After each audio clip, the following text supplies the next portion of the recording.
Y ya estamos con otra gran amiga, la doctora Antonia Pugliese, que es psicoanalista y psiquiatra.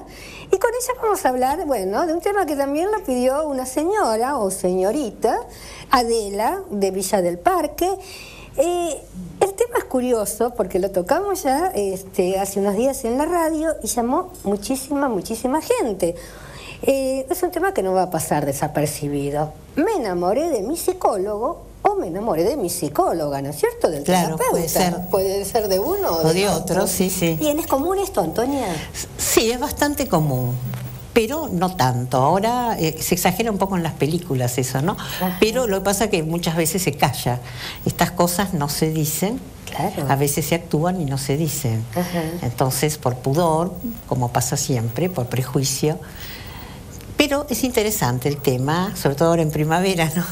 Sí. Me enamoré del terapeuta, que puede ser psicólogo, psicoanalista, de ambos sexos, de uno u otro sexo, y uno se pregunta, ¿por qué se enamorará del terapeuta, que es una persona que apenas conoce, que puede ser, no sé, buen mozo o no, puede ser, qué sé yo, simpático o no antipático?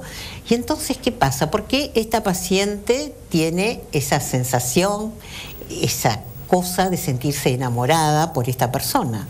Entonces acá tenemos que hablar de la transferencia. La transferencia es un fenómeno que está en todos lados. Es decir, yo estoy hablando con vos, acá también hay una transferencia, ¿no es cierto? Positiva, porque hay, lo que se dice vulgarmente, hay onda. Entonces la transferencia es un fenómeno totalmente inconsciente, en el cual está en el inconsciente sentimientos,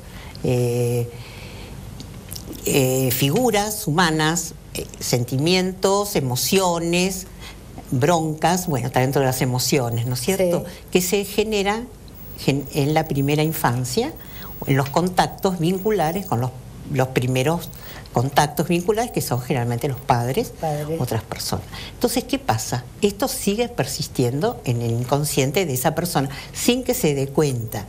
Cuando hay un pequeño rasgo o algo que en ese paciente puede despertar una situación parecida a la que tuvo el sentimiento o el vínculo que tuvo con sus padres, entonces despierta ese sentimiento y proyecta en el analista o terapeuta ese sentimiento, esa sensación, ese vínculo, esa imagen que tiene inconscientemente, lo proyecta, es decir, por eso la transferencia lo transfiere, como cuando hacemos una transferencia bancaria, ¿no? Transferimos ese caudal interno en esa persona.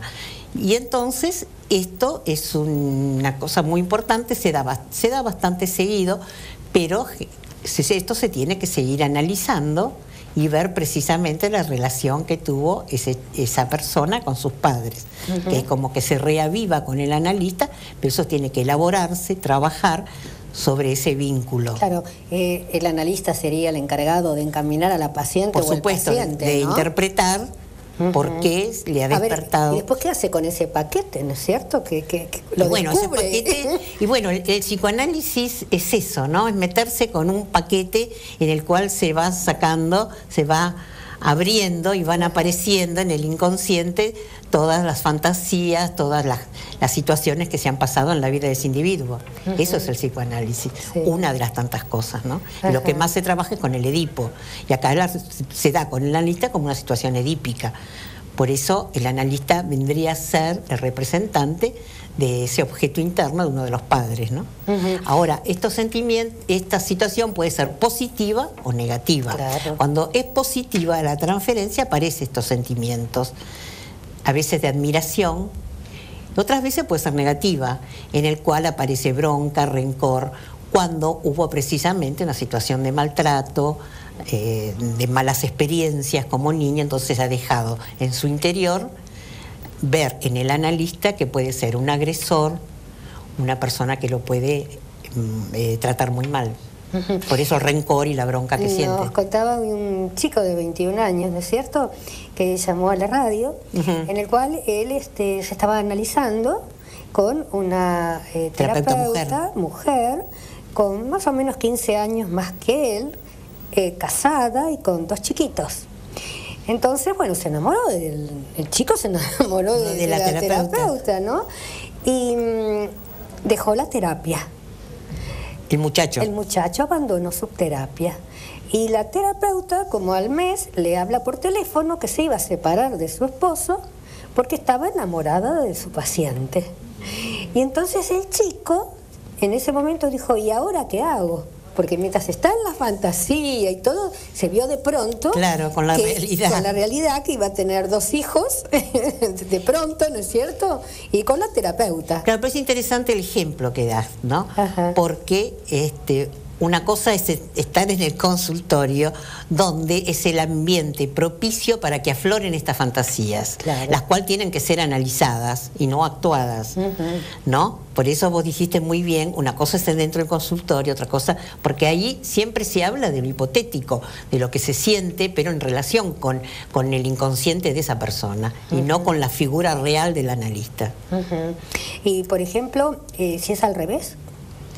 al revés que el analista se enamora del paciente. Y tiene que analizarse y ver realmente qué es lo que le está pasando a él, qué le está pasando con sus fantasías y ver qué le está pasando muy bien en su análisis o consultarlo en la supervisión que generalmente se hace y bueno, y así poder subsanar el problema. Y si no puede de ninguna manera interrumpir el tratamiento y derivar a esa paciente a otro terapeuta. Claro, ahora yo, bueno, me pongo en el lugar de una amiga mía que ya lleva 30 y pico de años de casada, se enamoró de su odontólogo.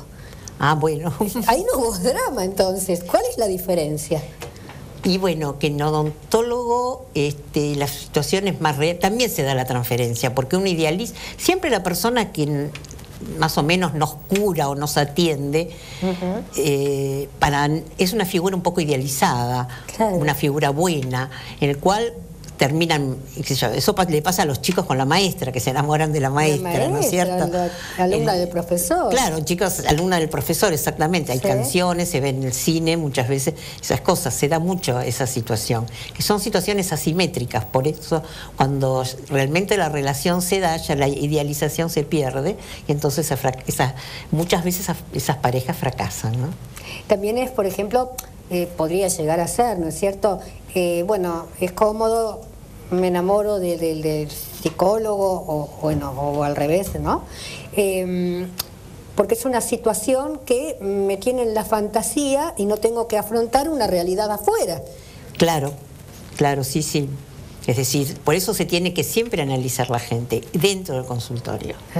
Porque desgraciadamente, últimamente, y siempre fue un poco así, donde en una época el psicoanálisis era más rígido, ¿no?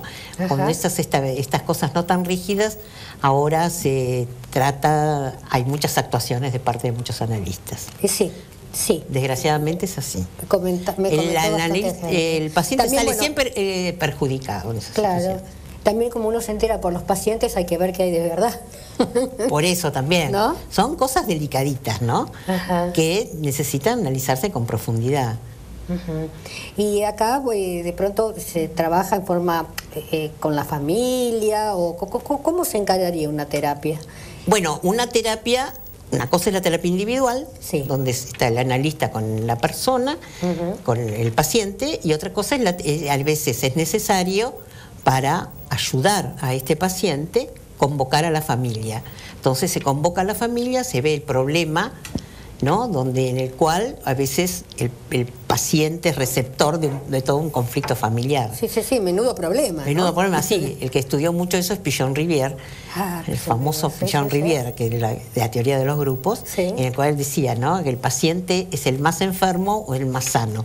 Más enfermo... Claro, el emergente, ¿no? Claro, es el emergente de la situación, sí. Es decir, que en psicología social se estudia mucho, ¿no? Y entonces es el emergente de una situación familiar, y es más fuerte porque puede recibir todos los chubascos que hay en la familia.